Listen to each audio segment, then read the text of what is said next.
Boa noite a todos. Boa noite. Que a paz do Senhor Jesus esteja no coração de cada um. Que a vontade de trabalhar como Cristo nunca mais nos visite, mas que essa vontade faça eterna morada no nosso peito. O texto de hoje é muito específico. É a primeira carta de Paulo ao povo de Corinto, na Grécia. Quando ele escreve ao capítulo 13, capítulo famoso, principalmente para as mulheres que amam colocar esse texto em convite de casamento, ainda que eu fale a língua dos anjos e dos homens. Mas nós vamos especificamente ao verso 11, que na teologia muitas vezes chamamos isso de verso invisível, porque as pessoas passam muito batido por causa dos 10 versículos anteriores, que falam do amor divino, do amor, da grandiosidade de Deus. Então passa-se muito rapidamente pelo verso 11, ele fica como que invisível. E esse verso 11, e o início do verso 12, mas principalmente o 11, Saulo, agora como Paulo na sua escrita, vem nos dizer o que mudou na história dele. Então nós vamos precisar primeiramente falar um pouco sobre o Saulo. Esse Saulo nasce na cidade de Tarsis, que é um porto, é uma área que não se tem geograficamente certeza de onde é. Mas é sabido que Tarsis era uma cidade helenizada, ou seja, uma cidade que os gregos haviam dominado com a cultura. Então, o período helênico, ele vem de 6 séculos antes de Cristo, o helenismo. O helenismo tem uma característica muito básica, que é a criação de uma subfilosofia chamada estética, que é o culto ao belo. A partir dali, a filosofia, a estética, determinava que tudo aquilo que é bonito é bom e tudo que é feio é mal.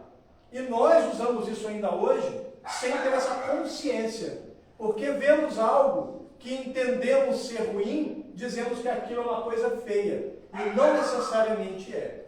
Costumo contar, e isso aconteceu, estávamos uma vez num grupo de pessoas, no local, e um garoto começou a fazer pirraça com a mãe, e ele começou a rodar no chão igual um dançarino de breakdance. E aquilo era uma coisa bonita demais de ver. O menino dançava assim, era um reencarnado, era um dançarino de break americano reencarnado. E a mãe virou e falou assim: olha que coisa mais feia que você está fazendo. A minha vontade foi dizer assim: não é não? É bonito demais o que ele está fazendo. Mas o problema é que aquilo era errado, era mal, porque era uma desobediência, era uma pirraça, mas não era feio. Mas nós carregamos essa ideia do kalós e do kakós do grego. Kalós, bonito, bom. Kakós, feio e mal. E assim, Saulo nasce numa cidade helenizada, ou seja, praticamente nasceu grego. E ele nasce filho de judeus, obviamente, judeu de nascimento, mas imbuído de uma cultura já helênica, de uma cultura grega. E ele vai, inclusive, mais tarde se tornar aluno de grandes mestres gregos. E esses mestres gregos, esses grandes filósofos, vão, inclusive, compartilhar do conhecimento de Saulo, já na figura de Paulo, por conta do seu conhecimento, do seu crescimento intelectual. Mas ali ele volta, junto com seus pais, para a região de Israel, onde ele é judeu, como eu disse, de nascimento, filho de judeus. Mais tarde, uma certa idade, ele vai receber a famosa cidadania romana, a qual ele faz a exigência do cumprimento para sua execução, para sua prisão. Ele exige ser preso em Roma, porque ele era um cidadão romano. Então, na verdade, Saulo tinha 3 cidadanias. Uma de nascimento, início de cultura, e ele vai se embrenhar, como eu disse, ele vai começar a estudar para ser um rabino. Ele se prepara para isso, mas ele no meio do caminho desiste do rabinato, porque a fala militar é muito forte nele. Interessantemente, porque a Grécia tinha como topo da pirâmide social o militarismo, até que ela tenha sido dominada, como foi, dominada por Roma. Aí o militarismo caiu, e o filósofo, a filosofia, o conhecimento se tornou o topo da pirâmide. Mas o militarismo era muito poderoso, eles eram muito, era uma honra muito grande ser um militar entre os gregos. E Saulo cresceu ouvindo essas histórias, conhecendo isso, e em algum momento isso se despertou, e ele quis seguir pelo militarismo, ainda que um estudioso da religião, da nação da qual ele fazia parte, que eram os hebreus, o povo hebreu.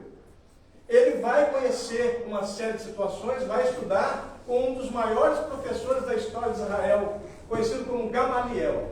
Na teologia nós dizemos que ele estudou aos pés de Gamaliel. Por quê? Porque os alunos estudavam sentados ao chão e o mestre falava de pé. É uma tradição que todas as nações trouxeram. Alguém que vai explanar fica normalmente de pé ou no local mais alto e os demais sentados ouvindo. Nós vamos ver isso inclusive com Jesus, quando se fala do sermão da montanha.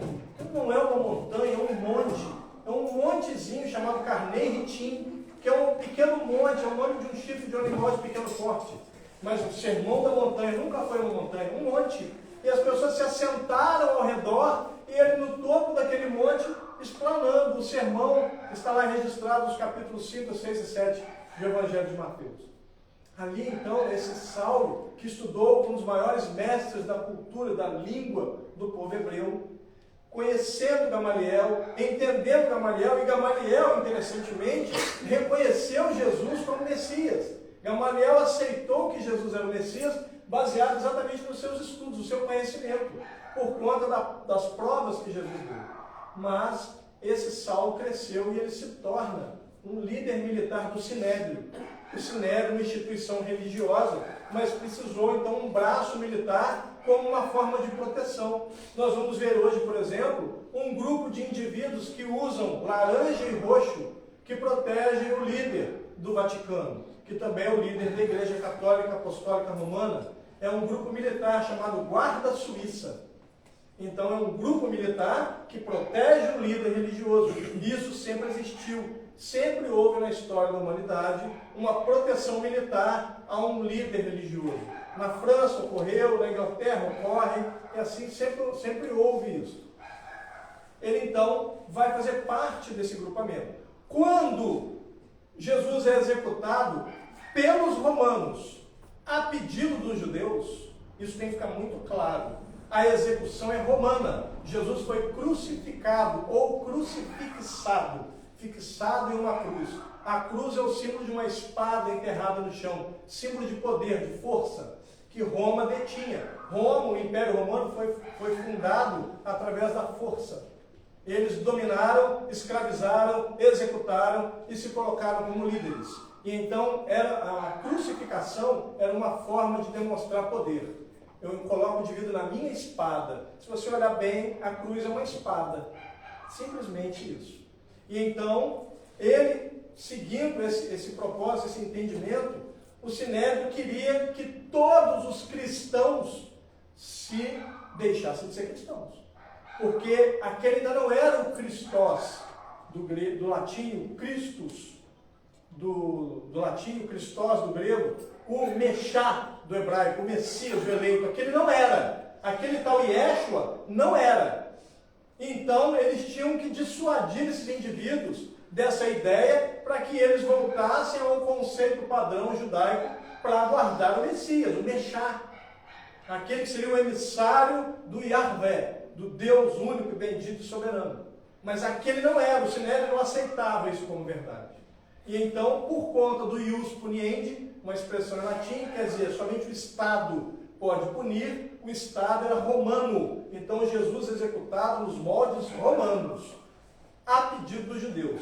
Se ele fosse executado pelos judeus, seria ou enforcamento ou apedrejamento. As duas únicas formas de execução no júdice do povo hebreu. Então, Jesus, sim, foi executado por Roma, a pedido, não de Roma, mas dos judeus. E então o Sinédrio indica Saulo para que ele se torne um líder militar e vá atrás desses líderes cristãos para dissuadi-los da ideia, com um único objetivo: ou deixe de ser seguidor desse tal Yeshua, ou morre, para ser exemplo, porque os demais, os que eram liderados, naturalmente iriam ser dissuadidos dessa ideia, desistiriam de seguir esse tal Yeshua.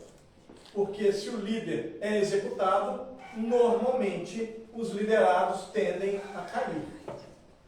Sendo assim, esse Saulo vai então, e nós conhecemos um texto famoso, que se tornou um livro, Paulo e isso, ele vai executar esse tal Estevão. Ele não vai com a intenção de executar Estevão, ele vai para convertê-lo. Mas Estevão diz que não abriria a mão jamais da verdade que já havia invadido o seu peito. Ele não poderia abrir mão mais daquilo, porque aquilo era uma verdade soberana em sua vida. E então as pessoas se preparam para aí sim, execução dentro do júdice hebreu, apedrejamento. Lembrando, só duas formas de execução do júdice hebreu: o apedrejamento e... Adivinha como é que Judas se mata? Para ele mostrar que estava morrendo pela lei que havia ferido. Ele poderia pular de um precipício, fazer qualquer outra coisa, mas ele preferiu matar-se enforcado. Uma forma de executar-se na lei que ele havia ferido, porque ali ele havia entendido que o Messias, sim, era aquele indivíduo e que ele era realmente o mensageiro, que ele foi contra a lei divina quando ele falha com Jesus, né? Porque existem linhas de pensamento que ele veio para fazer isso. Mentira, isso não existe. Ninguém reencarna com o intuito de fazer o mal. Nós fazemos o mal porque nós ainda não estamos preenchidos totalmente do bem. O que acontece é que provavelmente Judas, é a linha que eu sigo dentro da teologia, ele era apenas alguém que hoje nós conhecemos como TAG, transtorno de ansiedade generalizada. Ele era ansioso, ele queria tudo batendo e a hora. Então, você entregar esse cara lá, na hora que eles meterem a mão nele, ele vai invocar os exércitos de Deus, vai fulminar os romanos. Até com dinheiro. Exatamente. Ele era tesoureiro. Aí o que acontece? Ele simplesmente, quando ele entrega a Jesus, Jesus falou assim: cara, era isso que eu precisava, mas não é o que você pensou. Não vou fazer o que você quer. Aí ele entra em desespero e quer desfazer o negócio. Porque ele não queria trair Jesus. Ele traiu Jesus por quê? Vamos mandar logo esse negócio? Eu duvido que senão vai colocar a mão nele que o exército de anjos vem dizimar os romanos. E ele falou: não vou fazer isso, não vou invocar nada. Era para acontecer assim. E então ele entra em desespero quando ele entende que feriu a lei que ele seguia, ele se enforca. Entendido até aqui? Então, voltando a Estevão. Estevão, então, já preparado para ser apedrejado, a Bíblia diz que eles olham na direção de um jovem. E esse jovem autoriza com a cabeça. E eles, então, começam a lançar pedras sobre Estevão. Esse jovem, que confirma com a cabeça, é um tal Saulo, nascido na cidade de Tarsis. E ali, então, Estevão fala de maneira fantástica, brilhante: vejo os céus se abrirem e vejo o trono do Senhor, e sentado à sua direita vejo Jesus. Eu estou aqui para mais para você que mexeu comigo. Uma coisa que me impressionou. Mais alto, Antônio. Tem apenas uma coisa que me impressionou muito no livro Paulo e Estevão foi justamente o momento em que o Estevão falou e Paulo ficou ouvindo o que o Estevão estava falando lá na casa do caminho. Aquilo ali foi chocante, aquele discurso que Emmanuel escreve e que foi o discurso do Estevão. Aquilo ali era um primor. Eu fiquei assim, quando eu li pela primeira vez, eu falei: o que é isso que eu estou lendo? Ali Paulo ficou completamente humilhado. Se realmente Estevão falou daquele jeito que Emmanuel está falando, que ele falou, aquilo foi uma humilhação profunda. Pois é, e o que acontece é que na transformação de Saulo haverão humilhações mais profundas, inclusive, que essas. Né? E o que acontece? E ali Estevão então fala: veja o céu se abrirem, veja a glória de Deus. E então, já sendo apedrejado, sentindo que a morte viria, ele mais uma vez diz, sorrindo: meu Senhor, não vos impute estes crimes, pois eles não sabem o que estão fazendo, pois eles não passam de crianças. Ele não fala isso, mas é isso que ele quer dizer. Por quê? O verso 11, finalmente vou citar o verso 11. Paulo de Tarso diz assim: quando eu era menino, eu fazia coisa de menino, eu agia como menino, eu pensava como menino. Agora que me tornei adulto, deixei as coisas de menino para trás. Paulo não está falando de velhice. Entenda, meus irmãos, a velhice não é uma opção. Ela virá para qualquer um. Se você não quer envelhecer, no final da palestra me procure que eu vou orar ao Senhor para que você morra ainda hoje. Porque a única forma de não envelhecer qual é? Morrer jovem. A velhice não é uma opção. A maturidade é. Conheço pessoas de 60 anos que não têm uma gota de maturidade. Por quê? Muitas vezes porque acham que amadurecer é perder o sabor da vida, perder a alegria de viver. E não, são momentos diferentes. A cada época há uma alegria para se viver. São momentos distintos. A única coisa que jamais vai mudar, pelo menos na minha vida, não importa a idade, é o heavy metal, que é o melhor estilo de música que existe.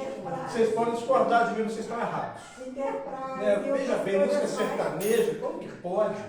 Música sertaneja, a língua portuguesa não aceita essas duas palavras juntas.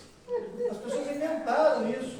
Você vê, por exemplo, a Paula Fernandes, olha só, eu quero ser para você a lua iluminando o sol. Misericórdia.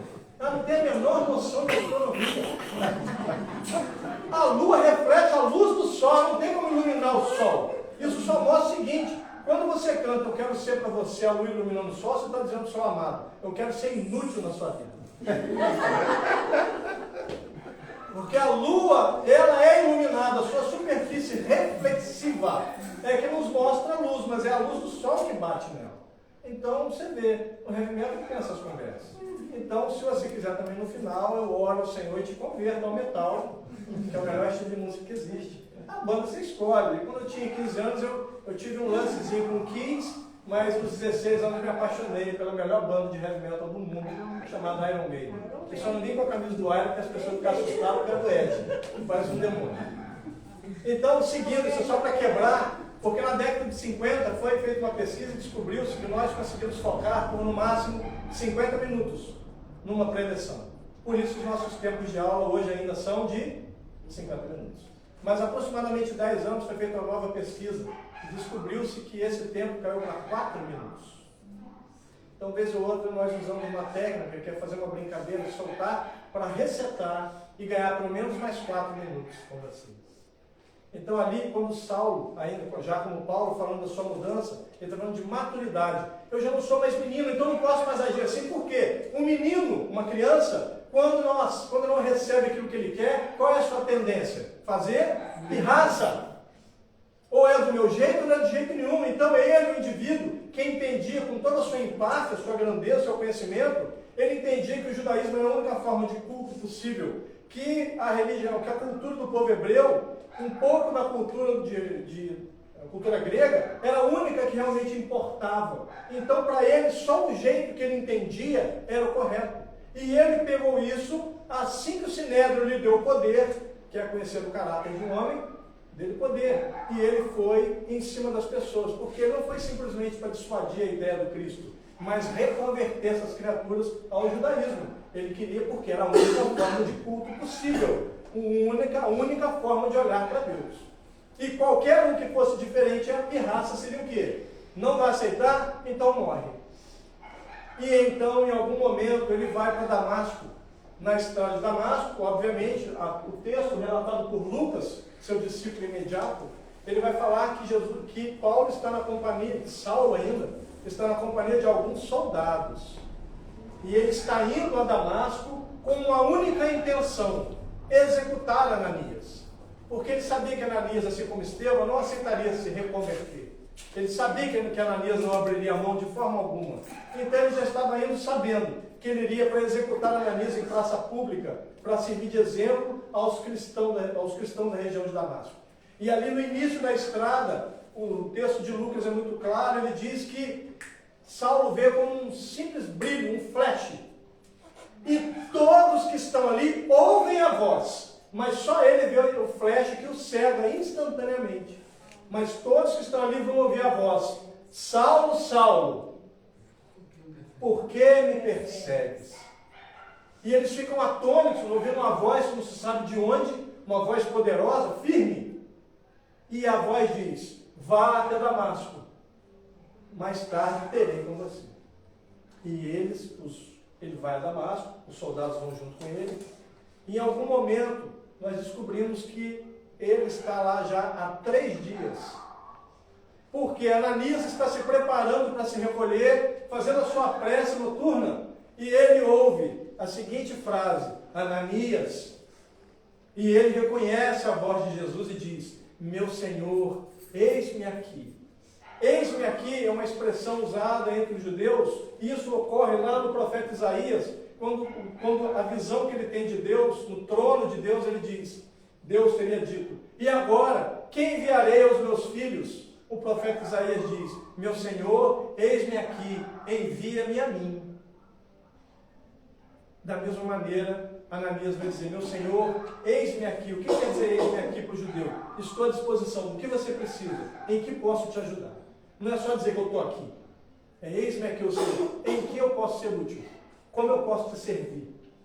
E então Jesus diz: Saulo está na rua chamada direita. há 3 dias jejuando e orando. E neste instante ele teve uma visão de que você foi até ele e restabeleceu sua visão. Então Ananias diz, mas meu Senhor, ele é o que está perseguindo os teus. Olha o quanto de mal esse homem tem feito. E Jesus então diz a Ananias, vá Ananias, ouça que eu preciso desse vaso. O mais importante, muitas vezes passa batido, ele diz assim, e eis que eu o enviarei aos gentios. Gentio é todo indivíduo que não é judeu. Então quando a Bíblia fala de gentio, os gregos eram gentios, os romanos gentios, todos que não eram hebreus eram gentios. Imagina o seguinte, o cara que acredita que a única cultura ideal, que a única forma de ver é a dele, que ele odeia gentios, como a maioria dos judeus odiava. E agora Jesus está falando para Ananias, eu ainda vou mandar para os gentios. Eu fico imaginando se Ananias se tocou e falou assim, não, está perdido. Mas Ananias foi lá, certo à vontade, chegou até ele, falou, Saulo, o Senhor me envia aqui para restabelecer a visão. Então volte a enxergar. Segundo Lucas, ele toca na fronte de Saulo e cai como que 2 escamas. E ele instantaneamente volta a enxergar. Pergunto, qual a primeira visão que ele tem? Qual a primeira coisa que ele vê? Ananias. O cara que ele estava indo lá para matar. Por perseguir Jesus. Então ele ia matar um dos pregadores. E é esse pregador que só tocando na testa dele fez ele voltar a enxergar. E ele estava com toda a sua empáfia de hebreu há 3 dias jejuando e orando e a visão continuou apagada. E agora o indivíduo completamente ignorante, quase um analfabeto, diante do grande Saulo, aluno de Gamaliel, de grandes filósofos gregos, está agora diante dele um indivíduo que não chega aos pés dele segundo a visão dele, porque claramente era muito maior que ele naquele instante, mas segundo a visão dele, alguém que não merecia nem estar perto dele, mas simplesmente tocou a fronte dele e ele voltou a enxergar. Então ali foi a última humilhação, a última quebra. Nós costumamos dizer na teologia que Jesus é o oleiro bendito, porque ele quebra e reconstrói o vaso. Só que ali Jesus queria aquele vaso, mas queria quebrar a empáfia, o orgulho, mas queria mudar o conteúdo do vaso, mas ele queria aquele vaso, ele queria aquele indivíduo, ele queria aquela criatura. Só que ele queria um indivíduo com toda a sua força, com toda a sua vontade, mas para falar dele e não contra ele. Mas também não aos judeus. Esse ele enviaria às pessoas que ele, em princípio, deveria odiar, aos gentios, para falar não para os judeus. Tanto que na teologia, a carta, chamada Carta aos Hebreus, nós dizemos o autor de Hebreus, porque não tem identificação de quem escreveu a carta de Hebreus, não tem na carta inteira, não tem identificação.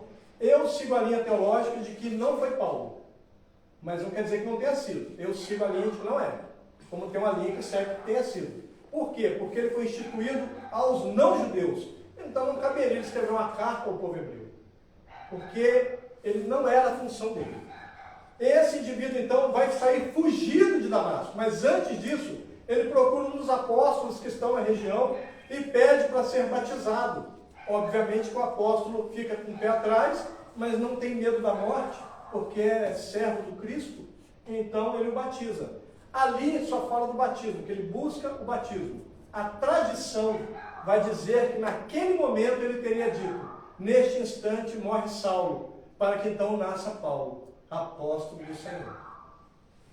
E ele vai sair fugido dali, protegido pelos cristãos, que já começaram a acreditar na sua conversão. Os apóstolos ainda não, ficaram pé atrás, os grandes líderes cristãos na época, muito pé atrás com ele, porque ele poderia estar se fingindo para se infiltrar e então depois vir e dizimar essas pessoas. Mas, gradativamente, ele foi demonstrando a sua conversão, a sua mudança. E então ele começou a ser aceito e entenderam, então, os apóstolos, principalmente, nesse caso muito específico, se tornam liderados por Tiago. Mas esse Tiago é o terceiro Tiago. É o Tiago, irmão de Jesus, do primeiro casamento de José. porque a Bíblia fala de 3 Tiagos ali. Tiago maior, filho de Zebedeu, irmão de João. Tiago menor, filho de Alfeu, os 2 apóstolos. O Tiago, autor da carta, irmão de Jesus. Ah, mas como assim, irmão? É irmão. Porque ele diz, eu, irmão do Senhor. Ah, mas é porque naquela época irmão e primo, não, mentira. A expressão hebraica para primo é ben-dot, filho de meu tio. Não, realmente não tem uma palavra em hebraico para primo, mas tem o filho de meu tio. O filho de meu tio é meu primo. Em hebraico, irmão. E ele está ali, não tem, porque antigamente a igreja dizia, primo e irmão era a mesma coisa. Mentira, nunca foi. Porque é uma forma de tentar manter que Jesus era filho único de Maria. Maria teve outros filhos, Jesus teve irmãos, filhos de José e de Maria, e teve irmãos, meio-irmãos do primeiro casamento de José. Então, já falei sobre isso aqui em Leopoldina, numa Cogel, não foi, André? Que, inclusive, interessantemente, foi o primeiro seminário que eu apliquei e continuaram me chamando. Que bom, porque certa vez fui fazer isso numa palestra na Casa Espírita, nunca mais fui chamado. Nunca mais. Não quiseram nem me ver, nem ouvir falar meu nome. E tem Casa Espírita que me pede para fazer de novo. Eu falo assim, isso tem problema. Você tem certeza? É aquela palestra que eu falo isso. Então, essa mesmo. Mas você tem certeza? Tenho. Eu falo, então tá, cara. Mas ó, que fique claro, eu estou sendo convidado. Se der problema, o problema é seu. E falo, as pessoas ficam ao mesmo tempo com a cabeça pegando fogo, mas começam a entender a razão da coisa. Jesus não tem que nascer de maneira não natural. Não há lógica nisso, porque ele quebraria a lei que ele mesmo diz que cumprir. Tem um livro chamado O Espiritismo e os Evangelhos. É um livro de perguntas e respostas para o Divaldo Franco e para o Raul Teixeira, como o livro Segurança Mediúnica, que também de perguntas e respostas para ambos. Essa pergunta cai para o Raul. Raul, como Jesus nasceu? Ele diz, de forma natural. Senão ele quebraria a lei que ele mesmo veio cumprir. Ele vai argumentar. Está na Gênesis. Sim. Está escrito na Gênesis. Nasceu como homem. Isso. Mas aí não, aí veio um tal Rustang e vai dizer que não. Que Jesus veio no corpo fluidificado. Se tem algum rustanguista aqui, me perdoe, mas o Rustang não poderia estar mais errado. Primeiro, que o corpo fluídico não sangra. E a Bíblia relata claramente que Jesus sangrou.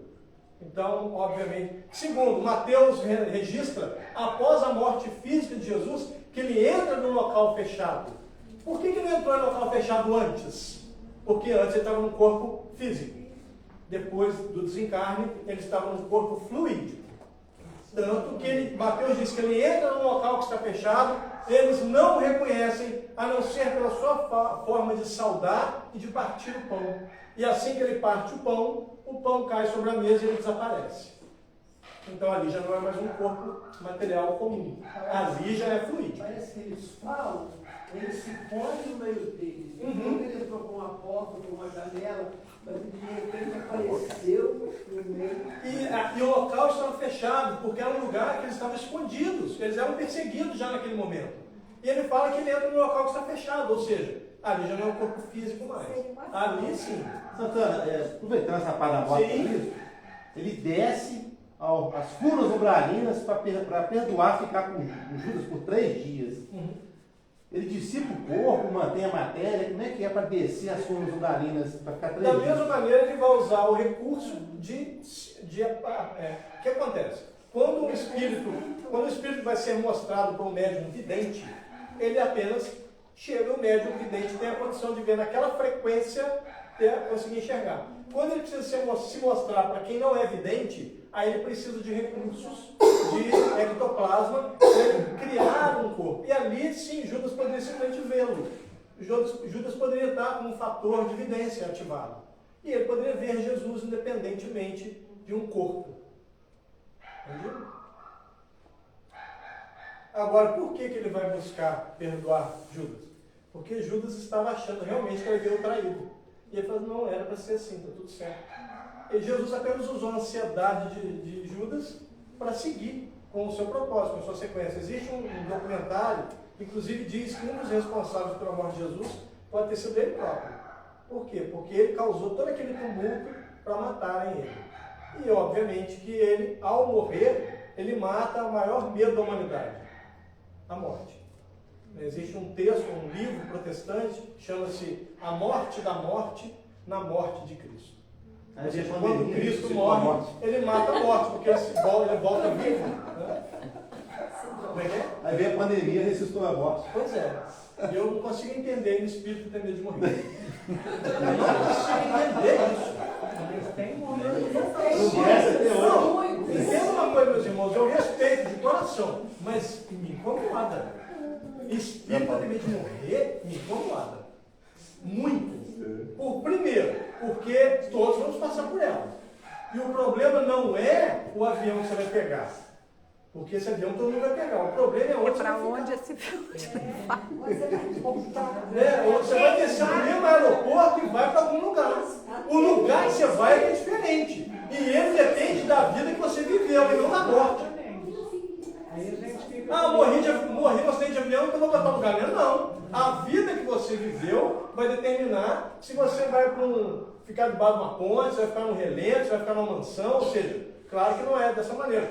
O nível de local que você vai ficar depende da vida que você viveu, não da morte que te levou. Porque a morte não mais é que uma passagem. Nós estudamos isso desde quando nos dizemos espíritas. Eu achei muito estranho o espírita ter medo de morrer. Mas é mais estranho espírita ter medo de espírito, você não acha? Com certeza. Porque se você chegar para esse espírito e falar que ele é um espírito, ele não vai pedir um caminhão mais. Porque ele vai olhar no espírito e ver o espírito dele. Então, vamos lá, vamos estudar, gente. Pelo amor de Deus. Pelo amor de Deus, não há motivo para ter medo. Jamais. Agora, o mais importante é que vida você está vivendo. Porque essa sim vai determinar a sua chegada do outro lado. Mas que nós vamos passar pela morte, todos vamos. Isso é certo. E todos Isso já é certo. passamos também. E já, muitas vezes. Entendeu? Então, mantenha uma calma. Como diz a voz do meu ex, fique frio. Fica frio. Seguindo então, nós vamos ver esse indivíduo fugindo de Damasco, protegido. Começa então a pregoar, vai sendo recebido. Começa a fazer as suas viagens, ele vai fazer 3 grandes viagens. Vai escrever cartas aos povos, inclusive a carta de Coríntios, a primeira epístola de Coríntios. No texto ele diz, como carta anterior que lhes enviei. Então existem pelo menos 3 cartas ao povo de Corinto. Só que a primeira nunca ninguém achou. Porque, vou repetir, a que está como primeira na Bíblia, ela cita uma carta anterior. E essa anterior não está. A que está como segunda na Bíblia é realmente depois da que primeira está na Bíblia, ou seja, seria a terceira. E, então, nem tudo que foi escrito, foi registrado, nós temos acesso. Muito disso se perdeu. O próprio Jerônimo, quando vai fazer a tradução da Bíblia, por ordem de Damaso I, ele deixa claro, faço o que faço, primeiro porque estou sob as tuas ordens. E segundo, porque a verdade jamais poderá existir nas coisas que divergem. Porque ele começou a ver textos, a mesma referência, mas diferentes entre si. Se você pegar uma Bíblia, pega em Bíblias quando chegar em casa, do sul, do amigo, vai pegar emprestado, procure o provérbio, lá no livro dos Provérbios, capítulo 18, verso 24. Famoso, todo mundo conhece. Há pessoas de fora que são mais chegados que os de casa. Esse texto é famoso. A Bíblia não diz que as pessoas de fora são mais chegadas que os de casa? Diz mesmo. Provérbio 18, verso 24. Mas veja lá que no início diz assim: o homem que tem muitos amigos deve tê-los, deve congratular-se. Quer dizer, isso é bom ou ruim? Bom ou ruim? Bom. Mas vai ter uma outra versão que vai dizer: o homem que tem muitos amigos os tem para a sua ruína. Isso é bom ou ruim? Ruim. Pois é.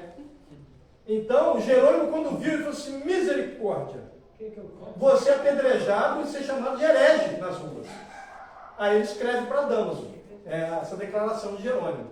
Ele fala: faço o que faço, pois és o pontífice máximo, estou sob as tuas ordens, então vou obedecer. Mas só fico em paz porque a verdade não pode existir na divergência. Ele vai dizer o seguinte, que me obrigas a fazer de uma coisa antiga uma coisa nova. Me colocas como juiz das Escrituras. Ou seja, você me colocou numa furada.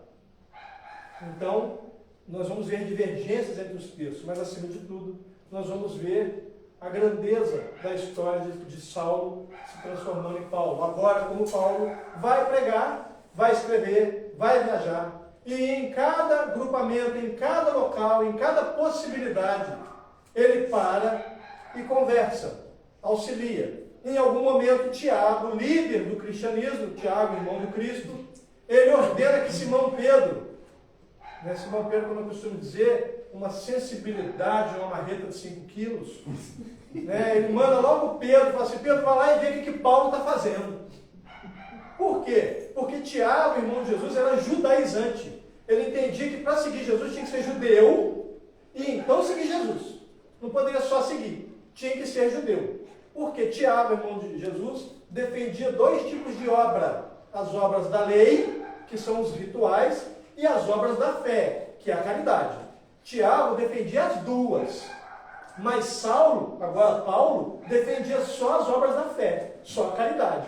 Então o atrito entre eles é com a obra da lei, o rito. E Pedro vai até ele, o registro está em Atos dos Apóstolos, o relato é de Lucas, apóstolo de Paulo, que ele vai tentar convencê-lo a converter. E então Paulo leva Pedro às suas pregações, para que Pedro acompanhe e possa ver. Pedro se senta à mesa, come com aqueles chamados gentios, e ele começa a ver uma conversão verdadeira daquelas pessoas. Ele vê que as palavras de Paulo têm um poder de captar aqueles indivíduos, de levá-los a conhecer o Cristo de uma maneira fantástica. E ele se comove com aquilo e entende, não tem nada de errado nisso, se tornam seguidores do Cristo. Então, o próprio Pedro não entendeu. E ele volta, quando ele volta, Tiago reclama, fala assim, ele vem e fala, olha, Tiago, Paulo está fazendo uma coisa muito bonita. E Tiago fica bravo com Pedro. Eu imagino que ele deveria ter falado assim, rapaz, eu te mando lá para você converter, o cara você volta convertido? Logo você, Pedro, que é uma marreta, que arranca a espada dos outros, corta a orelha, que provavelmente foi ele que deu a chicotada nas mesas, tá? Que fique claro, que Jesus não teria feito isso, mas o mestre era acusado pelo que os seus discípulos faziam. Então o negócio de jogar a mesa para o lado da chicotada, obviamente não foi coisa de Jesus. Provavelmente de Simão, chamado Pedro. Então, é o mesmo indivíduo, acelerado, e as pessoas dizem que João seria o apóstolo que Jesus mais amou. Ok, respeito, mas na minha visão, o que maior demonstrou amor por Jesus foi Pedro. Porque Pedro passou a ver Jesus como um pai. Tanto que ele defendia com unhas e dentes. Por quê? Porque Jesus tirou ele das trevas, da ignorância. Tirou da tristeza profunda e fez com que ele tivesse alegria realmente, novamente de viver. Então esse indivíduo merecia todo o respeito, toda a proteção. Tiago então entende. Se tivesse que ser um militar no grupo, seria Pedro. Ele manda Pedro, e Pedro volta e diz, cara, está tudo certo. E Tiago fala, tá, então tudo bem. Finalmente ele vai aceitar. E eles vão seguir. E Paulo vai conviver com os apóstolos, vai conhecer a história do Cristo através deles. Porque quando ele assume a sua função no Sinédrio, ele não viu Jesus, ele não esteve com Jesus.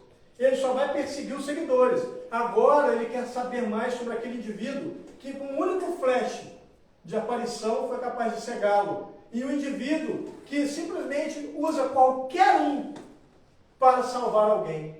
Ele queria esse conhecimento, ele vai conversar com os apóstolos, ele quer conhecê-lo, então ele se senta, ele se reúne, ele aprende, e ele escreve sobre Jesus. Nós imaginamos, nossa, ele sentou com Jesus? Nunca esteve na presença de Jesus.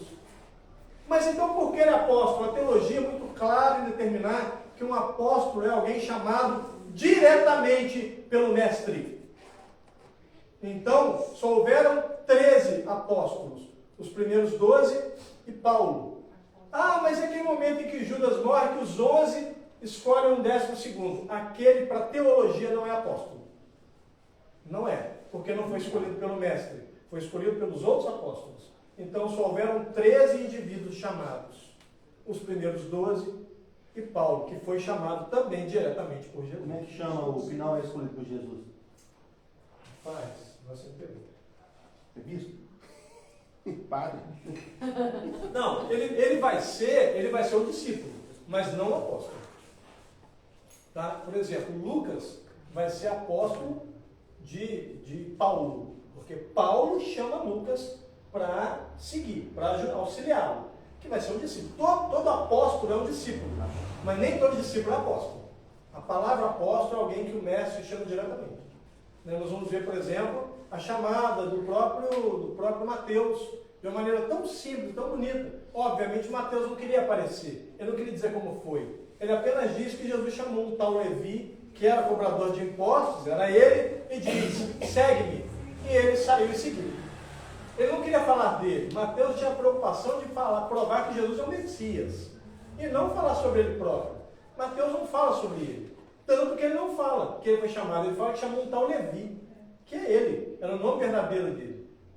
E Mateus, Mation, vai ser no grego, é uma adaptação para que ele pudesse separar, assim como Saulo vira Paulo, para que o nome se desvinculasse da cultura, porque ele não era mais um judeu do ponto de vista. Agora ele é um seguidor de Cristo.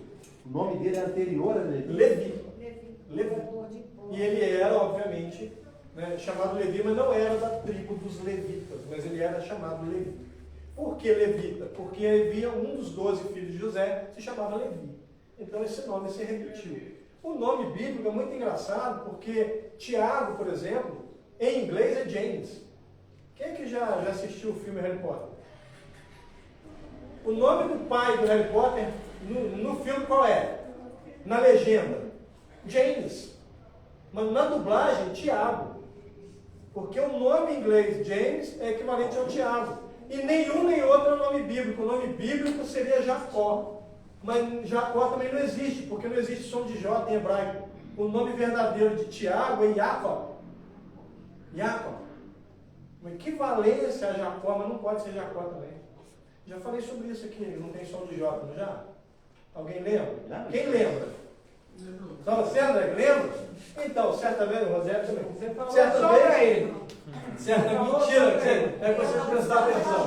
Vocês não prestaram atenção. Eu vou, na hora que eu contar, vocês vão lembrar e vão rir de novo. Agora vocês vão ter que rir de novo. Que fique claro. Tá? Pelo amor de Deus. Já que eu vou contar, eu quero todo mundo rindo. Isso aconteceu de verdade. Eu morava num bairro lá em Volta Redonda e num domingo de manhã chegaram duas senhoras que tocaram interfone na minha casa. Elas são testemunhas de Jeová. E eu falei, vou descer, porque eu sou teólogo. Quem garante que eu não vou aprender alguma coisa com ela, não vou ter um bom papo, talvez eu fale alguma coisa, né? E eu não estou fazendo nada, não custa. Fui, desci, conversei com as duas, me apresentei, falei, meu nome é Santana, eu sou formado em teologia, eu sou espírita. Ah, eu sou espírita, você é formado em teologia? Sou professor de teologia. Nossa, que bacana, que legal que você conhece a palavra. Eu disse, nossa, com certeza. Conhecer não, mas estudo todos os dias. Um dia eu vou conhecer, mas todos os dias eu estudo. Nossa, que bacana, e começamos a conversar sobre a Bíblia, e ela viu que eu realmente conhecia, e foi uma conversa bacana, até que a mais velha chega para mim e fala assim, meu filho, você sabe qual é o nome de Deus? Eu falei, ué, Deus. Ela, não, o nome de Deus é Jeová. Eu falei, mas nem pintando de azul. Ela, o quê? Eu falei, nem se a senhora listrar de azul e branco. Não é assim, não é, pessoal, porque a língua hebraica não tem som de J. Não, meu filho, é assim, minha senhora, eu sou professor de grego, hebraico e aramaico. Nenhuma dessas três línguas tem um som de J. Pode ser Yavá, Yevé, Yovó, Yubu, mas já, Joju, não tem como ser. A língua não permite. Ela deu um passo para trás, fisicamente, assim. Não, mas eu não vou me adaptar. Eu falei, querida irmã, adaptar para adaptar, continua chamando de Deus. Aí vocês imaginam, eles são ignorantes. Cuidado. Só existe um ignorante no diálogo. Sou eu quando acho que o outro é. Toda vez que eu acho que diante de mim tem um ignorante na conversa. Eu. Nunca façam isso. As pessoas costumam dizer que basta dizer que é espírita que eles vão embora. Cuidado. Uma amiga minha de Barra Mansa, cidade vizinha minha, Volta Redonda, ela me contou que certa vez, um domingo de manhã, dois senhores tocaram a campainha na casa dela, e ela tarefada lá, se preparando já o almoço, que é o almoço de família. Ela, pois não, só tem um tempinho. Ela disse, não, se desculpe, eu não posso, estou ocupada. Não, senhora, sou menina, não, eu sou espírita. Que ela ouviu dizer que basta dizer que é espírita, eles dão linha. Aí um deles virou e falou assim, a senhora é espírita? Sou sim, por quê? Aí ele falou assim, a senhora segue a doutrina codificada por Allan Kardec? Ela, sim. Então, baseado num dos preceitos da sua doutrina, que é a caridade, eu vou te pedir que, por caridade, a senhora pare e nos ouça. Olha, As pessoas são ignorantes? Pelo contrário, o testemunho de Jeová estuda muito. Tenho grandes amigos em todas as religiões. E nós nos tratamos todos como irmãos. Para a gente não há diferença. Há diferença normalmente para quem não estuda. Por que nós podemos dizer isso? Louis Pasteur diz que um pouco de ciência nos afasta de Deus, muita nos aproxima. Então, quanto mais eu estudo, menores as diferenças entre nós. Então, não estou falando mal dos nossos irmãos, mas apenas digo que a palavra não tem contexto, não existe essa palavra. Então, como eu disse, nomes bíblicos são bastante complicados. O nome de José não é José, é Yosef. O nome de Jesus não é Jesus, é Yeshua. Maria também não é Maria. Maria é Miriam.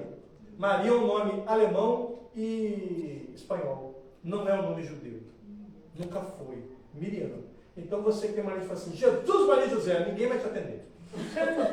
E se alguém vier, não são os três que você está pensando. Para você chamar, mesmo, você fala, Yeshua, Miriam e Yosef. Aí vem a Sagrada Família. É os três vêm. Porque você fala, Jesus, Maria e José, você fala assim, quem é isso? Eu sei também. É você não? Não, chama Miriam. É você não, chama Yeshua, mãe. Esqueceu? Eu sei que me deu o nome, é verdade. Eu tive Covid, esqueci. Então, o nome bíblico tem essas dificuldades, mas esse Tiago, como eu disse, Tiago, ele era judaizante, ele entendia que tinha que se converter, mas entende finalmente o que Paulo está fazendo e vê como grandeza também, sabe reconhecer. Tiago era um bom líder, tanto que ele era a favor da caridade, da obra da fé, que ele vai defender de uma maneira brilhante a caridade. Lá no capítulo 2, versos 14 a 26, ele diz, de que adianta dizer para alguém, vá com Deus, se a barriga está vazia? Eu costumo dizer, meu irmão, se eu chegar aqui no Leopoldina, na casa de vocês, eu tenho um monte de amigo aqui hoje, se eu chegar e falar que estou com fome, você vai orar por mim, agora eu vou estar com fome e com raiva. Eu não estou pedindo oração, quem está com fome pede o quê? Comida, não é para orar, ora depois. Ou então ora já com um prato na sua frente, agradecendo, meu Senhor, te glorifico, te agradeço, que agora mas assim, não, eu não tenho aqui de comer comida, não, eu vou orar por você, então eu vou embora, porque está perdendo meu tempo, podia estar na outra casa comendo. Enquanto ali o pãozinho de queijo, um cafezinho, bom demais. Aí não, estou ali ouvindo oração. Tiago vai deixar, de que adianta dizer a alguém, vá com Deus, se a barriga está vazia? E ele vai dizer, mostre-me tua fé sem obras, e eu te mostro a minha fé pelas minhas obras. Pois, na verdade, eu vos digo que a fé sem obras é morta em si mesma. Então, Tiago nunca foi contra a obra. Tiago, da obra da caridade. Pelo contrário, um dos maiores defensores da caridade. Mas, a disputa entre ele e Paulo era por causa das obras da lei, que ele acreditava que tinha que existir, e Paulo dizia, o Senhor não mandou converter ninguém ao judaísmo. Ele mandou apenas pregar a boa nova do reino. Então, nós vamos ver esse indivíduo. Em algum momento da sua história, ele escreve ao povo da Galácia, ao capítulo 2, verso 20, aos Gálatas, e ele vai escrever de maneira brilhante, dizendo, já não mais sou eu quem vivo, é o Cristo que vive em mim, porque ele já não se reconhece mais, ele olha para ele e fala, não é possível alguém mudar de tamanha grandeza, alguém se transformar de tamanha forma, porque então não sou eu, é Jesus que está habitando em mim e me usa. Ali ele está sendo humilde para dizer, olha, não dá para mudar tão rápido assim, Jesus está me usando. E isso para ele era prazeroso saber disso, que ele estava sendo útil nas mãos de Cristo, mas ele não consegue afirmar que é ele que fez a mudança. Naquele momento ainda ele está dizendo, olha, é uma mudança muito grande, não consigo perceber que eu tenho essa capacidade. Por quê? Porque ele reconhecia que humildade era uma coisa que ele não tinha quando Saulo. Ele vai adquirir essa humildade muito depois, quando a maturidade vem. E agora, já como alguém maduro, se você pensa diferente de mim, está tudo bem, você tem todo o direito. Eu venho te falar de uma boa nova. Eu venho te falar de uma visão de mundo diferente, que vai te trazer esperança, vai te trazer alegria. Mas você tem o direito de não me ouvir, e de me ouvir e aceitar, ou de me ouvir e não aceitar. Está tudo bem. E ele vai trabalhar, e vai dizer, inclusive, que é o juramento que fiz na formatura de teologia, que é a base da faculdade que fiz. Ele vai dizer, Filipenses 1, verso 16, por amor estamos incumbidos de defender o Evangelho. A defesa do Evangelho tem que ser feita por amor, não por dinheiro. Uma pena que algumas pessoas ainda não entenderam isso. E ele vai dizer, olha, eu poderia viver do Evangelho. Eu poderia porque ele vive para isso, ele só vive agora para pregar o Evangelho. Ele não tem de onde tirar dinheiro. Mas ele diz, mas não vou fazê-lo porque não quero sujar o Evangelho. E então ele vai trabalhar com tendas. e ele vai pedir ajuda de alguns amigos, algumas pessoas que vão acompanhá-lo na fabricação de tendas, e ele vai vender essas tendas para tirar o dinheiro do seu próprio sustento. Vai ser preso algumas vezes, vai escrever várias cartas, algumas inclusive com o intuito de corrigir o argumento judaico entre os gentios, mas para que os judeus pudessem também entender. Alguém aqui já foi num casamento protestante? Assistiu o casamento protestante? Levanta a mão. Casamento que as pessoas chamam de evangélico. Ouviram o pastor dizendo que cabe à mulher ser submissa ao homem? Já ouvi.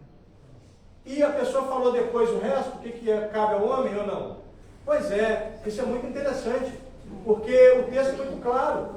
Lá está no capítulo, no verso 24, está dizendo que cabe à mulher ser submissa ao homem, assim como a igreja. Igreja, palavra grega, eclesia, assembleia, reunião. Nós somos igreja. Isso aqui, hieron, templo, construção. Igreja somos nós, as pessoas. Então, tanto que Jesus fala que a minha igreja não tem teto, não tem paredes. Lá no Evangelho Gnóstico de Tomé. Então, ali, quando nós conseguimos entender essa ideia da eclesia, da assembleia, da reunião, são pessoas que estão juntas, buscando aquele ideal. Ele vai apregoar às igrejas, não aos templos. Ele vai transformar o argumento daquelas criaturas. Ele vai acordar aquelas consciências, para que eles se tornem aquilo que nós sabemos que somos, irmãos. É isso, que nós todos somos irmãos. Nesse momento, ele vai falar de maneira brilhante a essas criaturas que nós não temos diferenças, divergências entre nós. Não é necessário usar dinheiro para o Evangelho. O Evangelho é uma coisa à parte. O indivíduo que criou a teologia da prosperidade, chamado Benny Hinn, um americano, há alguns anos ele pediu perdão em rede nacional americana, porque ele entendeu finalmente que não se pode negociar com o Evangelho. E ele pediu perdão porque foi um argumento dele que criou a chamada teologia da prosperidade. Que as pessoas acham que por eu estar vinculado a Deus, eu tenho que ser financeiramente próspero. E a prosperidade proposta por Jesus e obviamente confirmada por Paulo é a prosperidade espiritual, é o crescimento espiritual. Quando eu deixo de ser infante, deixo de ser criança e finalmente me torno um adulto na fé. Já não obrigo mais ninguém a acreditar como eu, mas vou falar, não vou desistir. A doutrina espírita é muito clara no que é o espiritismo. Allan Kardec vai nos dizer que cabe a nós espíritas apregoarmos o espiritismo aos espíritas e àqueles que porventura querem conhecer a doutrina. Não nos cabe pregar a ninguém mais. Nós não somos conversionistas.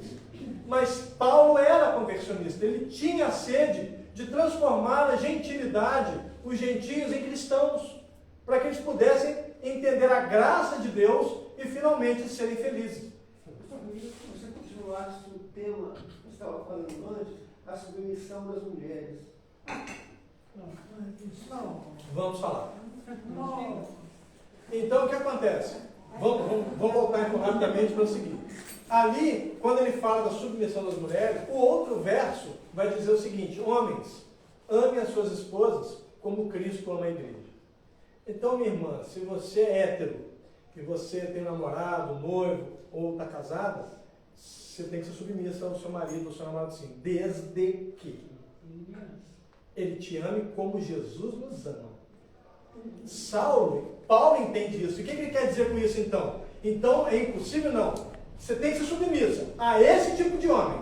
O seu homem é esse tipo de homem? Não. Então não tem que ser submissa. É o que nós chamamos de situação sine qua non, sem a qual não. Então sim, se o seu marido te ama de um amor absoluto, como Cristo nos ama, aí você tem que ser submissa. É claro que tem, porque essa criatura só quer o seu bem, você vai ser feliz eternamente. Mas não somos assim ainda. Então o que ele está dizendo? Você quer isso? Tem que ter isso aqui também. Tem? Não, então. Então vocês são parceiros e não submissos. No caso, submisso não quer dizer inferior, não quer dizer obediente, quer dizer parceiro. Quer dizer... Não, ali é obediência. É baixar a cabeça. Mandou, aceita. Por quê? Lembrando, é um conceito judaico. O judaísmo é uma teocracia, um governo exercido por Deus, mas ele é uma estrutura patriarcalista. Entendeu? É uma situação Então, eu concordo com a maneira de Paulo, que ele coloca os dois. Isso, por isso, porque ele está corrigindo. O que a Bíblia fala, o Antigo Testamento fala com relação a pais e filhos? Vamos ver se vocês lembram. Está lá nos 10 mandamentos. Honrai vosso pai e vossa mãe. Honrarás teu pai e tua mãe. Não é isso? Isso. E os filhos? Aí o próprio Paulo vai dizer: filhos, respeitem os vossos filhos. Filhos, respeitem os vossos pais. Pais, respeitem os vossos filhos. Então, respeito tem que ser mútuo. E Paulo está trabalhando a mente desses indivíduos para dizer: olha, o que o judeu prega não serve para vocês. Homens e mulheres são parceiros. Não tem que ser ninguém manda e o outro obedece, não. Igual um amigo meu, no meu Waze tem uma voz de um militar, porque quando você vai ganhando ponto no Waze, você ganha voz. Eu coloquei, achei engraçado, porque ele chega a mim e fala assim: vira aí, dispensar. Eu acho muito engraçado. E um amigo meu falou assim: ah não, o meu jamais, o meu só tem voz de mulher. Aí eu pensei, pô, de repente é uma coisa do macho, uma coisa assim. Ele falou assim: não. Eu falei: por quê? Você acha que por ser homem? Eu falei: não, é porque eu estou acostumado a mulher mandar em mim. É justo, tá certo. A voz do Waze dele é sempre feminina. Eu estou acostumado a mulher mandar em mim. Vira aqui, vira direita, vira esquerda. A 800 metros, vira esquerda, vira esquerda, vira esquerda. E daí eu estou acostumado a mulher mandar em mim. Então, meus irmãos, o que naquela hora Paulo está fazendo? Ele está gerando um equilíbrio. Porque os judeus vão falar para vocês. Os judeus que acreditam em Jesus vão dizer que a mulher tem que ser obediente. Mas eu estou ensinando a vocês que não. É uma parceria. Então ali ele já está preparando para aquilo que hoje as mulheres trabalham, lutam tanto para a igualdade, mas Paulo já falava sobre isso e as pessoas não percebem. Por quê? Porque usa-se só um verso, só um versículo. Isso é muito triste. Efésios capítulo 5, verso 24. Que a mulher tem que ser submissa. Até porque também, se no segundo verso, se a pessoa praticar, Jesus jamais colocaria outra pessoa submissa. Exatamente. Você vê que Jesus, no capítulo 13, verso 13 de João, ele diz: chamai-me vós de mestre e senhor, dizei-o bem, pois isso eu sou. Quer dizer, se eu sou mestre, você é discípulo, se eu sou senhor, você é servo. Então o mando se obedece. Só que em João 15, ou seja, são só 2 capítulos, mas imagina quanto tempo não passou. E João registra que ele diz assim: agora eu não vos chamo mais de meus servos, porque o servo faz o que manda o seu senhor, sem contudo lhe compreender a razão. Agora eu vos chamo de meus amigos, porque entendem a razão que vem do Pai por intermédio de mim. Agora que você entendeu, eu não preciso mandar mais, você já entendeu. Você vai trabalhar porque você quer trabalhar, porque você viu que você acaba de ver que isso é bom. Não é porque eu falei para fazer, é porque é legal, é bom. Então, da mesma maneira, então ali, Paulo vai trabalhar a ideia desse amor divino de uma maneira brilhante, ou seja, sem colocar um Deus carrasco. Mas vai também trabalhar desde o início com a volta de Jesus. Ele acredita nas primeiras cartas que Jesus está para voltar, é rápido.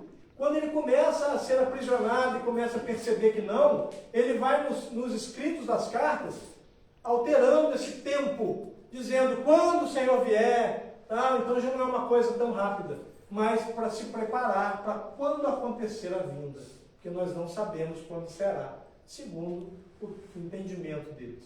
Obviamente que para nós entendemos que Jesus nunca foi a lugar nenhum, ele é o governante do planeta, ele está por perto sempre, ele nunca saiu daqui. Dizer que Jesus vai voltar é o mesmo que dizer a volta dos que não foram. Não tem como voltar se não foi em lugar nenhum.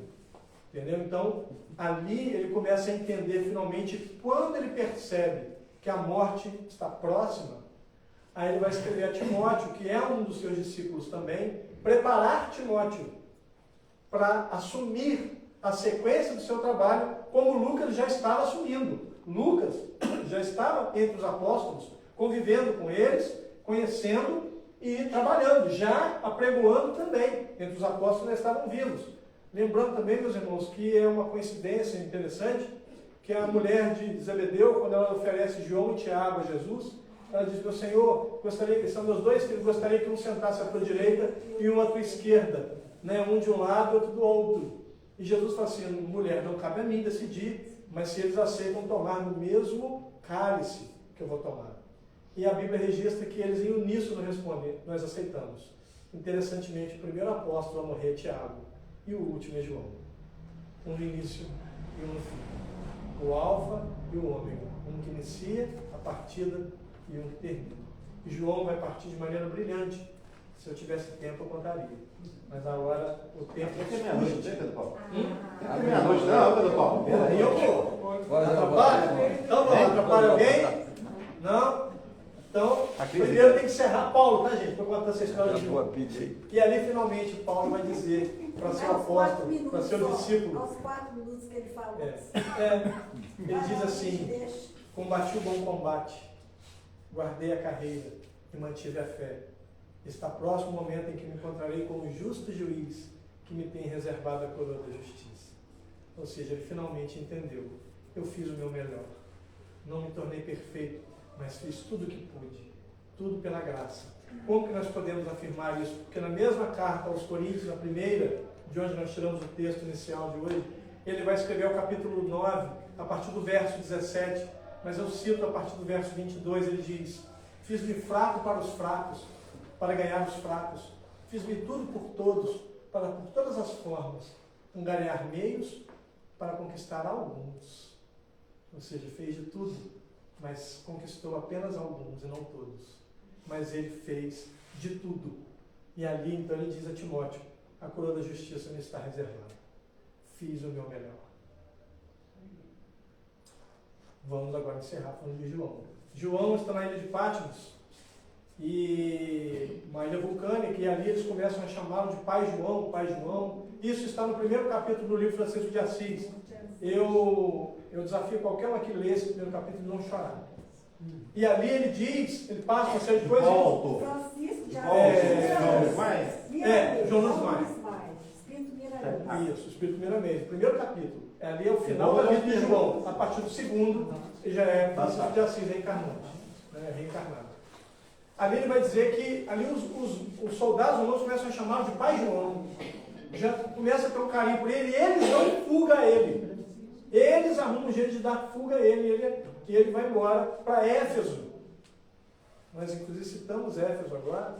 Ele vai para Éfeso e lá ele vai terminar a sua carreira lá. Quando, segundo o autor desse livro, quando ele está na sua última pregação, diante de uma igreja lotada, pessoas do lado de fora, a igreja muito lotada, porque as pregações dele eram muito amorosas, e as pessoas se emocionavam, se encantavam, vendo João, o apóstolo do Cristo. É um teatro ao vivo. Sim, isso, lotado. O próprio ar levava a voz dele. Sim. É um teatro ao vivo. Exatamente. E aí, mas não era um teatro mesmo. Isso, e aí ele vem, na sua última pregação, que ele não sabia que era a última pregação, mas ele começa então a ver os apóstolos, um por um, entrar pelo local. Já, obviamente, em forma espiritual, ele era o último deles. Inclusive Paulo, que morreu antes dele. E ele vê primeiro seu irmão Tiago, e ele já fica feliz, então começa a entrar um por um, os apóstolos, todos perfilados, olhando para ele, sorrindo. E então entram crianças, espíritos, infantes, jogando pétalas de rosa, e entra por aquele local Maria, que foi a sua mãe substituta, segundo a ordem, o pedido de Jesus, que ele cuidou dela até que ela morresse. Então ela entra também sorrindo para ele, mas ele ainda sente a falta de alguém. Alguém a quem ele serviu com tanta alegria, com tanto carinho, com tanto amor. Lutou contra a morte para servir esse indivíduo. E ele tinha um amor muito grande para essa criatura, mas ele não estava ali. Ele não viu. E ele vendo aquilo feliz, mas sentindo falta. Provavelmente ele pensou: onde será que está o meu Senhor? E então ele ouve uma voz atrás dele: João. O texto diz que quando ele vira, o corpo se debruça. Já vira em forma espiritual. Ele desencarna instantaneamente. E dá de cara com Jesus diz: venha, meu irmão querido, está na hora do descanso merecido. Entendo, meus irmãos, a mudança de Saulo para Paulo não foi tão simples. Nós tentamos resumir em pouco tempo, porque o tempo urge. Mas foi uma mudança fantástica. Ele não envelheceu, ele amadureceu. Envelhecer, qualquer um envelhece. Ele simplesmente deixou de ser uma criança e se tornou adulto, e entendeu que a birra, a pirraça, obrigar o outro a acreditar como eu acredito, tudo isso já não valia mais, nunca valeu. E agora ele finalmente entendia. Então, a ideia dessa palestra de hoje é dizer: a maturidade é necessária, aceitem, amadureçam. Há um momento feliz em cada época, em cada idade. Nós podemos ser felizes de qualquer modo, em qualquer tempo de nossa vida. Não se permitam ficar presos a ciclos antigos, porque o medo de perderem a alegria de viver. Ele não perdeu a alegria de viver, e ele vai dizer, ainda, preso em Roma, sabendo que vai morrer, ele diz, combati o bom combate, guardei a carreira e mantive a fé, está tudo certo, eu estou finalmente em paz. João foi cozido ou não foi cozido? Segundo o registro, sim, e depois de um tempo ele sai, apenas batem as coisas. Tem novela aí, filme mesmo, que demonstra. Milanês mesmo, nesse livro nada. Milanês fala no teu capítulo. Novela, A Bíblia não tem esse registro. Não tem. Tem só passagem joanina que eles falam. Algum comentário com relação a isso? Quando eu estudava interno, lá em Uiá, no colégio de padres, uma senhora que gostava de contar histórias, sentada numa cadeira, que todo mundo fala que essa história começou a circular a partir do livro Milanês. Mas essa história de João Batista, não, de João Evangelista ser cozinhado no cacho, depois levantar e tudo, isso eu escutei quando tinha 8 anos de idade no colégio, tá? Não foi lendo o livro Milanês. Não, isso aí na verdade é o que a gente chama de tradição. Eu não tenho um registro bíblico, então a tradição. Tem filme gravado que conta essa história. Mas não tem base. Eu lembro quando eu escutei essa história pela primeira vez, eu tinha 8 anos de idade. Mas é isso mesmo. Não é, essa história, isso é muito antigo. Tem caso em espírito que baniu o João Luiz Marques. Gente, eu preciso encerrar. Nós não vamos embora hoje. Não, o Pedro Paulo é um. Eu quero agradecer. Não. O André também pode esperar mais tarde. Quero agradecer a todos pelos ouvintes caridosos, a casa, através que me convido. Desejo a vocês a bênção do profeta Isaías. Que o Senhor dobre todas as bênçãos sobre as suas vidas. Agradeço acima de tudo a Jesus, que Jesus já me salvou, eu sou salvo. Jesus me salvou das trevas, da ignorância e das amarras da preguiça. Ordenou que eu estudasse e falasse sobre Ele. Eu afirmo que, por enquanto, essa é a única coisa que eu já sei fazer por amor na minha vida. Falar do meu Senhor e Salvador. Mas Ele me disse certa vez ao pé do ouvido, não vou limpar nenhum dos teus crimes, mas eu estarei com você até o fim, até que você pague pelo último deles. E é por isso que eu glorifico a Deus. Porque na plenitude da vitória onde Jesus se encontra, não se esquece de alguém como eu, que por enquanto não passo de um trapo da imundícia. Mas eu encerro nas palavras de Aurélio Agostinho, do bispo de Hipona, quando ele fala do encontro com Deus. Por 2 momentos ele fala, um eu sempre falo, hoje eu vou falar num encontro diferente. Quando ele entende Deus, é mais ou menos assim. Procurei-te entre as aves do céu, e lá, das plumagens mais belas, dos cantos mais fantásticos, não te vi. Baixei a cabeça, olhei para os campos, em meio às flores te procurei, das cores mais brilhantes, dos odores mais inebriantes, e ali também não te vi. Me entristeci, parei e olhei para dentro de mim. Que surpresa minha, te encontrei.